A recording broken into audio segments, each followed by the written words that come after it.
Salve, boa noite, está aqui no meu canal. Hoje a gente vai falar do Endrick. Exatamente. É impossível começar a pensar a Copa do Mundo sem falar do Endrick. Agora eu quero fazer um panorama assim da história dele.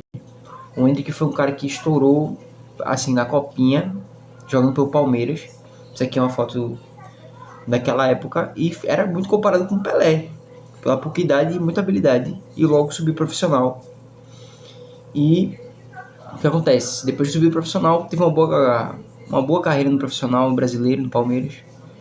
E foi pro Real Madrid. No Real Madrid estava tentando ocupar seu espaço, mas chegou num timing péssimo, porque ele teve que disputar lugar com o Mbappé.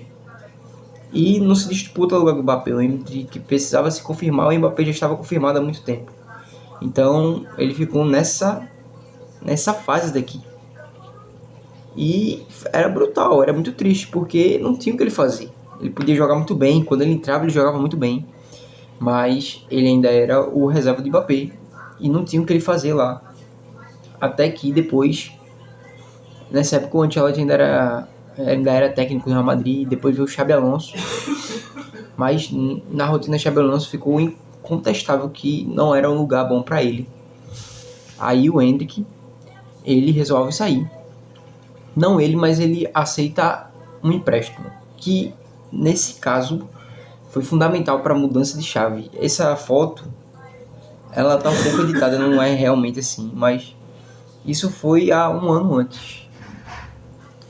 Acho que foi início de 2025 ou 2024, na porta da Copa do Mundo. Então, se ele quisesse para a Copa do Mundo, ele não podia continuar dessa forma. E ele foi pro Lyon, que foi a decisão mais certa da carreira dele, by far, por longe. No Lyon, se você for ver os jogos dele no Lyon, você vai ver que é um cara que quer jogo o tempo todo. É um cara que tá afim de jogar, que tá afim de fazer gol. E essa fome demonstrou todo o futebol que ele tenha feito no Lyon. E ficou incontestável. Com o futebol que ele tinha jogado, não tinha como deixar ele de fora da Copa. E dito e feito, a convocação estava sendo até um pouco contestada por causa do Casemiro e tal, daquela entrevista dele. Mas ele veste a amarelinha e ele impressiona todos. Quem não conhecia, quem não estava acompanhando de perto, fica surpreso. E a pergunta surge, por que ele ainda não é titular? E eu pretendo responder essa pergunta hoje. Primeiro vamos dar uma analisada na escalação do Brasil, certo? O Brasil, gente, a gente joga num 4-3-3, certo? E a função desse 9 é importante. O Brasil sempre careceu muito de uma presença forte na área. E o Igor Thiago, pelo futebol que tem demonstrado, é uma presença forte na área. Mesmo que pouco testado, ele ainda assim é uma presença forte na área. E a gente olha para esse time todo, a gente vai pensar onde é que o Endrick se encaixa. A gente vai pensar onde é que o Endrick se encaixa. O Endrick, ele não é um ponta. O Endrick é um jogador que ele precisa estar perto do gol para ele funcionar. Ele é um 9. E, por exemplo, o Igor Thiago aqui, ele está sendo usado um recurso novo nessa formação. É um recurso novo, mas não, antigamente não, pouquíssimo tempo, quem assumia essa função era o Matheus Cunha. Por quê? A gente tem aqui o Casemiro, que é uma figura central de defesa, joga de volante e controla a defesa aqui no meio de campo, controla esse meio de campo, é importantíssimo a função dele. E a gente tem o Lucas Paquetá e tem o Bruno Guimarães de meia. E são dois jogadores que não têm essa característica de defesa. E são jogadores que jogam mais soltos. Porém, nenhum deles nunca teve um papel protagonista de armação de jogada, sabe? Então, normalmente isso não seria um 4-3-3, né? Seria um 4-2, que seria o Casemiro e o Bruno Guimarães ou o Paquetá, esses dois aqui. Um jogador que fizesse a liga entre o meio de campo e o ataque, certo? E esse meio de campo que é o difícil, sabe? E o 9 que a gente estava utilizando era o Matheus Cunha. E o Matheus Cunha tem como função muita criação também. Ele é um 9 de posição, mas ele é o 10. Ele joga como um 10, de armar jogada e tal, que é o que falta na seleção brasileira hoje, alguém que arme jogada. Continuando, o Matheus Cunha, nessa função de 9, ele trabalha muito voltando, ele faz essa movimentação aqui, de voltar para distribuir o jogo, né? E essa função é muito importante. E o porquê eu acho que o Endrick não se encaixa nessa função? Porque ele não tem a função de armador.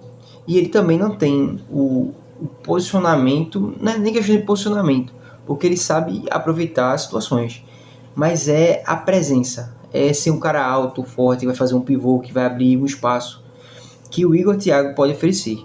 Que era esse 9 de referência que a gente precisava, que a gente perguntava, quem vai ser esse 9 em 22? Que muita gente achava que seria o Pedro, que achava que seria o Richarlison, que nunca foi. Mas o Igor Thiago está trazendo essa característica, pelo menos ele traz nos jogos na Premier League. Mas essa foi a escalação confirmada, mas no segundo tempo isso aqui aconteceu, certo?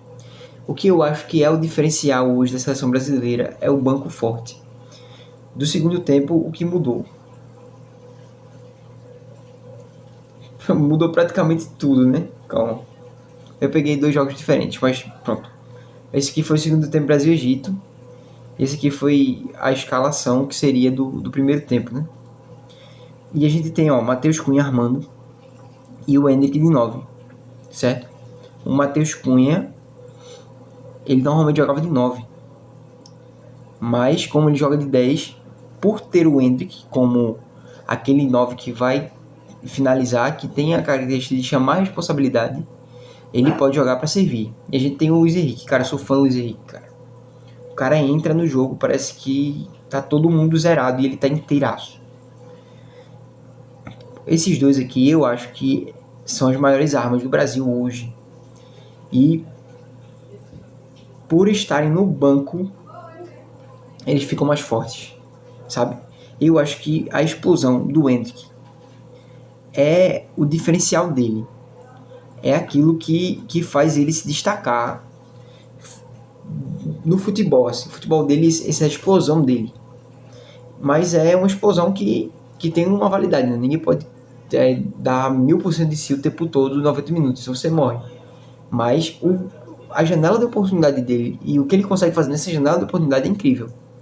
E o pouco tempo que ele tem em campo, ainda assim, é suficiente. Eu acredito que colocar ele no primeiro tempo vai ser tirar dele esse efeito surpresa, esse efeito novo de chegar e desequilibrar. Tanto ele quanto o Luiz Henrique. Eu acredito que em minutagem e oportunidade eles são bem melhores do que o Igor Thiago e bem melhores que quem está aqui na ponta, que o Rafinha, com certeza.